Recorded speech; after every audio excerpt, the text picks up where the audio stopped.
The world had narrowed to the howl of wind and the blinding white of driven snow.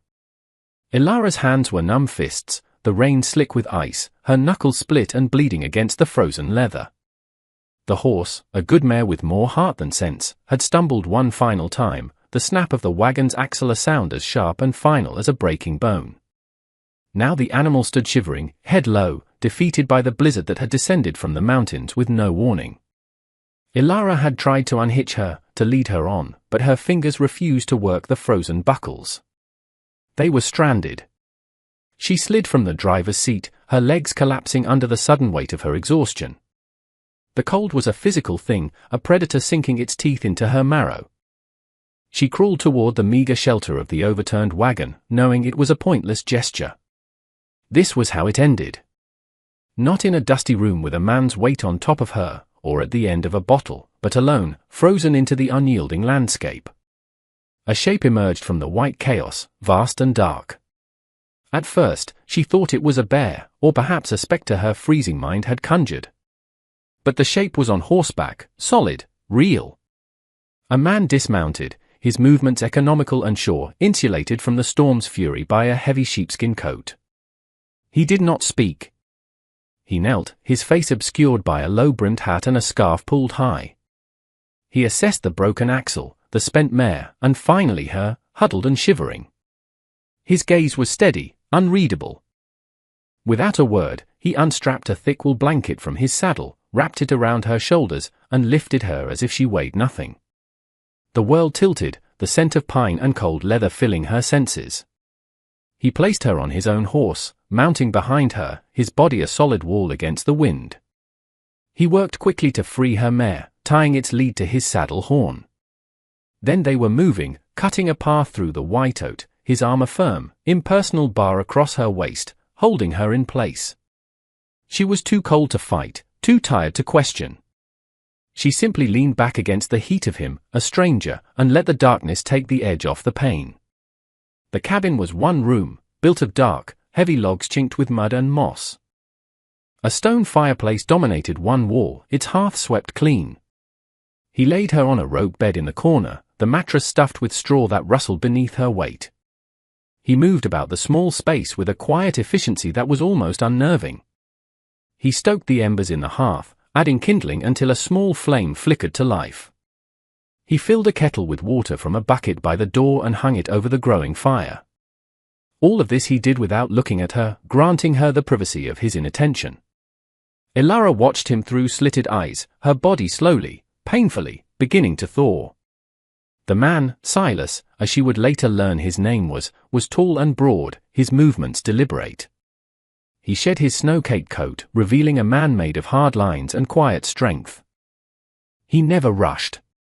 He brought her a mug of hot water, gesturing for her to drink. It was just water, not tea, not coffee, but it was the most welcome thing she had ever tasted. She wrapped her trembling hands around the tin mug, the heat a shock against her frozen skin. He saw the way she struggled and took the mug, holding it to her lips himself. His touch was brief, practical. He fed the fire, checked on the horses in the lean-to she could hear stamping outside, and then sat in a straight-backed wooden chair across the room, cleaning a piece of tack with an oiled rag. The silence was absolute, broken only by the crackle of the fire and the scream of the wind outside. He did not ask her name. He did not ask where she was going or where she had come from. He had saved her from the storm, and now he was simply letting her be. For a woman who had spent her life being looked at, measured, and used, his quiet disregard was a strange and unsettling gift. She was a piece of salvage washed up in his home, and he was waiting for the storm to pass. That was all. She pulled the rough blanket tighter, the exhaustion a tide pulling her under, and for the first time in years, she slept without a knife under her pillow. The storm lasted a week. The snow piled up against the single window, sealing them inside the dim, firelit world of the cabin. Time became a slow, repeating rhythm of chores and silence. Silas would rise before dawn, his movements quiet as he fed the fire and saw to the animals. He would melt snow for water, cook a simple breakfast of oatmeal or bacon, and they would eat on opposite sides of the small wooden table. He never tried to fill the silence. He seemed to exist within it as naturally as a fish in water. Ilara, accustomed to the noise and chaos of crowded rooms and loud men, found it both calming and terrifying. At first, she stayed on the bed, a spectator to his life. She watched his hands, calloused and capable, as he repaired a bridle, sharpened an axe, or stitched a tear in his canvas trousers. They were hands that knew work, that understood the properties of wood and leather and steel. They were not the soft, grasping hands she was used to. On the third day, restless and feeling the uselessness of her position, she rose and took the broom from its corner.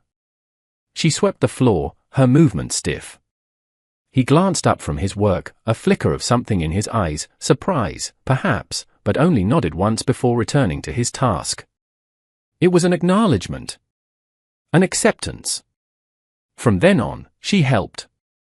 She learned to bank the fire at night and coax it back to life in the morning. She scrubbed the cast iron skillet and refilled the water bucket. These small acts were a language between them, a way of saying she was not merely a burden. She was earning her keep. She mended her own dress, her needlework clumsy but determined. One afternoon, he laid a pair of his own wool socks on the hearth to warm. When they were heated through, he walked over and placed them on the foot of her bed. He said nothing, just turned and walked away. The simple, unspoken gesture of care was so foreign it almost broke her. She pulled the warm, clean socks on, the rough wool a comfort against her skin, and felt a dangerous crack appear in the wall she kept built around her heart. When the sun finally broke through, the world outside was a pristine, blinding expanse of white. The snow was deep, the passes impassable for weeks to come. She could not leave, even if she wanted to. A part of her, a part she refused to acknowledge, was relieved. The end of the storm marked a change. They could now move outside the confines of the cabin, and the scope of their shared work expanded. He showed her how to clear a path to the well, how to knock the heavy loads of snow from the pine boughs before they snapped. He moved with an innate understanding of the land, reading the signs in the snow, knowing where the drifts would be deepest. One morning, he led her to a section of fence that had been crushed by a fallen tree. "The wire is snapped," he said. It was the longest sentence he had spoken to her. He handed her a pair of heavy leather gloves from a pouch on his belt. They were worn, molded to the shape of his hands. They spent the day working side by side, their breath pluming in the frigid air. He showed her how to stretch the wire taut with a fence stretcher, how to wrap it securely around the post. The work was hard, her muscles screaming in protest, but there was a clean satisfaction in it. They were not just mending a fence, they were restoring a boundary, bringing order back to a world thrown into chaos by the storm. It felt significant. That evening, as they sat by the fire, nursing their sore hands, she noticed he was carving a piece of wood. It was a small, simple bird, its wings half spread.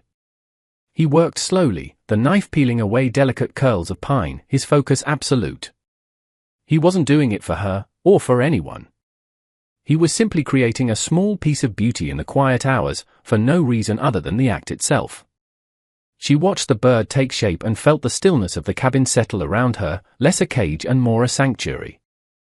Spring arrived not as a gentle transition but as a messy, protracted thaw. The world turned to mud and slush. The creek swelled, and the sound of running water was a constant murmur beneath the chirping of the first returning birds. With the melting snow came the promise of new life and new work. A foal was born to her mare, a gangly, fragile thing that she and Silas helped into the world on a cold, wet night. He worked with a veterinarian's gentle competence, guiding the foal, clearing its airways, while Ilara rubbed the mare down and spoke to her in low, soothing tones. In the lantern light of the stable, their hands brushed, and for a moment, they shared a look of mutual respect, of shared accomplishment. This was something good, something clean. Silas decided to build a new chicken coop, the old one having been damaged by the winter. He felled the trees himself, squared the logs with a broad axe, and began to lay the foundation. Ilara found herself drawn into the project. She carried stones for the foundation, stripped bark from the logs, and learned to hold the timbers steady as he notched them. The steady rhythm of the hammer and saw became the soundtrack to their days. He taught her the difference between a dovetail and a saddle notch, his explanations direct and patient. He never condescended, never grew frustrated with her inexperience. He treated her as a capable partner. One sweltering afternoon, while lifting a heavy ridgepole into place, her grip slipped. The beam tilted, threatening to fall. Before she could cry out, his hand was there, covering hers, steadying the load. His palm was rough against the back of her hand, his strength a solid, reassuring presence. They held the beam together for a long moment, their bodies close, the sun beating down on them. "I've got it," he said, his voice low. "We've got it," she corrected, her own voice barely a whisper. He looked at her then, a long, searching look, and a slow nod was his only reply. They were building something more than a shelter for chickens. They were building a life, one log at a time. The arrival of a supply peddler in early summer was a disruption, a reminder that a world existed beyond the boundaries of the ranch. The man was talkative, full of news from the towns down in the valley. He spoke of new saloons, of men who had struck it rich, of women who followed them. Ilara stood behind Silas, feeling a familiar cold dread coil in her stomach. She kept her face down, her hands hidden in the folds of her skirt, praying the man wouldn't recognize her. He didn't. To him, she was just the rancher's quiet wife or hired help. But the peddler's casual words brought the past rushing back in a foul tide. That night, she couldn't sleep. The ghosts were back, whispering in the dark corners of the cabin. She saw faces she had tried to forget, felt hands that had left bruises on her soul. She slipped out of bed and went to the hearth, staring into the dying embers as if seeking an answer there. The floorboards creaked behind her. Silas was standing there, a silhouette against the faint moonlight from the window. He didn't speak, just came and added a log to the fire, coaxing the flames back. He poured 2 cups of water and sat in his chair, gesturing to the floor by the hearth. Hesitantly, she sat, wrapping her arms around her knees. The silence stretched, but it was different this time. It was a space he was holding open for her. "Sometimes the nights are long," he said finally, his voice quiet. It was not a question. It was a statement of fact, an offering of understanding that required no explanation. She didn't have to tell him her story. He could see that she had won. And in his quiet, unassuming way, he was telling her she wasn't alone with it. Not tonight. They sat like that for hours, 2 solitary figures sharing the warmth of a small fire, while the past circled outside like a patient wolf. Autumn painted the aspens in strokes of brilliant gold and fiery orange. The air grew crisp, carrying the scent of pine and drying earth. It was a season of gathering, of preparing for the winter to come. They worked in a comfortable, established rhythm, harvesting the small vegetable garden, stacking firewood, and repairing the roof of the main cabin. The frantic energy of spring and the hard labor of summer had given way to a quieter, more domestic pace. The companionship between them had solidified into something deep and unspoken. They no longer needed to talk to communicate. A glance, a nod, a shared look across the dinner table was enough. He knew she preferred the heel of the bread, she knew he took his coffee black. These were the small, intimate details that wove the fabric of a shared life. One afternoon, while they were salting bacon and hanging it to cure in the smokehouse, a sudden cold front moved in, bringing an early, icy rain. They were soaked through by the time they ran back to the cabin. Shivering, Ilara stood dripping by the fire as Silas threw on more logs. He disappeared for a moment and returned with his heaviest wool shirt. "Here," he said, holding it out. "It's dry." She took it, her fingers brushing his. She turned away to change, her back to him, expecting him to give her privacy. But when she turned back, wearing the shirt that was far too big for her, its sleeves rolled up, he was still there, watching her. His gaze was not hungry or possessive. It was soft, full of a quiet ache that she recognized because she felt it too. It was the look of a man who had been alone for a very long time. In that moment, the space between them shimmered with a new and potent awareness. The cabin, once a shelter from the storm outside, now felt like a shelter for the storm she had carried within her for so long. She saw in his eyes not a reflection of her sordid past, but a vision of a quiet, possible future. The first snow of the season came early, a light dusting that melted by noon but served as a stark reminder. Winter was coming again. An entire year had passed since the blizzard that had brought her here. The anniversary settled on Elara like a shroud. She had survived. She had found a measure of peace she never thought possible. But it felt fraudulent. The life she was living, this quiet, decent life, was built on a lie of omission. Silas knew she had a past, but he didn't know the depth of it, the filth of it. He saw the woman who could mend a fence and birth a foal, not the woman who had learned to survive by selling the only thing she had. The shame was a constant, bitter taste in her mouth. She grew quiet, withdrawn, the easy companionship of autumn evaporating like mist. She put up walls he couldn't see but could certainly feel. He stopped trying to meet her gaze, his own quietness taking on a heavier, sadder quality. He gave her space, always, but now the space felt like a chasm. He thought he was giving her what she needed, but his respect for her privacy was its own kind of torture. It made his inevitable rejection, when he finally knew the truth, seem all the more certain. He was a good man. A simple man, in the best sense of the word. He deserved a good woman, a clean woman, not someone pieced together from the wreckage of a dozen squalid rooms. The thought of leaving was a constant, sharp pain in her chest. Leaving this place would be like tearing out her own heart. But staying, living this lie, was a slow poison. One evening, he found her staring out the window at the snow-dusted peaks, her arms wrapped tightly around herself. "Elara," he said, his voice gentle. "What is it?" She turned, and the anguish on her face was so plain, so raw, that he took an involuntary step back. She knew, then, that she had to tell him. She had to burn it all down to see if anything was real enough to survive the fire. The log in the fireplace popped, sending a shower of orange sparks up the chimney. The sound was like a gunshot in the thick silence. Elara's hands were clenched in her lap, her knuckles white. Silas sat in his chair, waiting. He had been waiting all evening, his patience a tangible thing in the small room. She had to speak. The truth was a stone in her throat, choking her. She thought of the simple goodness of this man, of the way he had cared for her without asking for anything in return. She thought of the foal, the garden, the solid feel of the coop they had built together. It was a life she had no right to. Her voice, when it finally came, was a raw, broken thing. "You don't know me, Silas," he said nothing, his eyes fixed on her face, his expression unreadable. "The woman you saved from the storm." She wasn't just a traveler who lost her way, she took a ragged breath, forcing herself to meet his steady gaze. The confession had to be stark, brutal. No excuses, no softening the edges.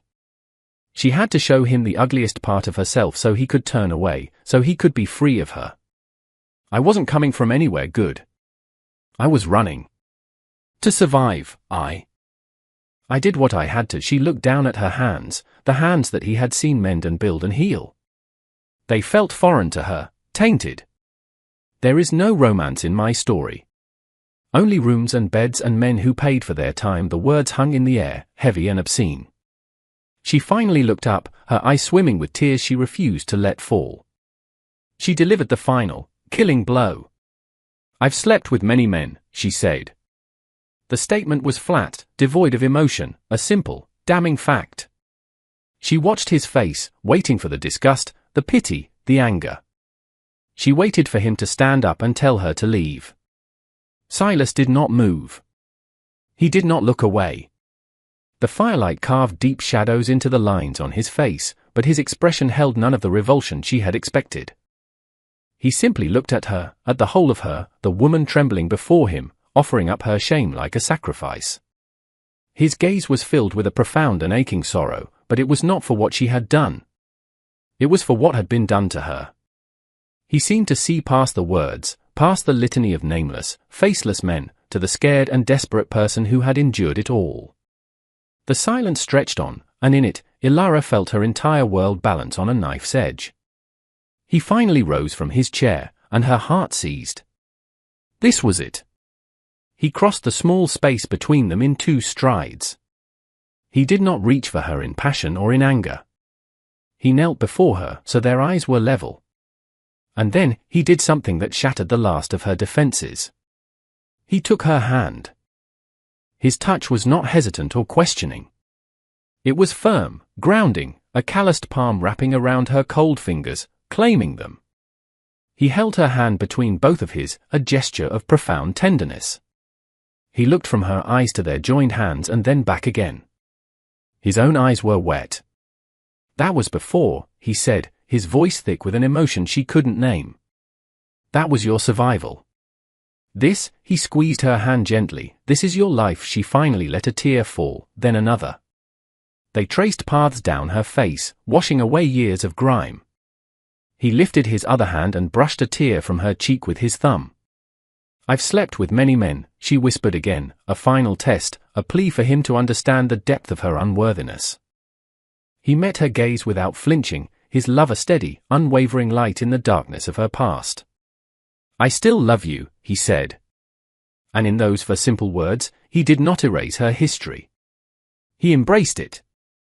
He took all the broken pieces of her and promised they had a home.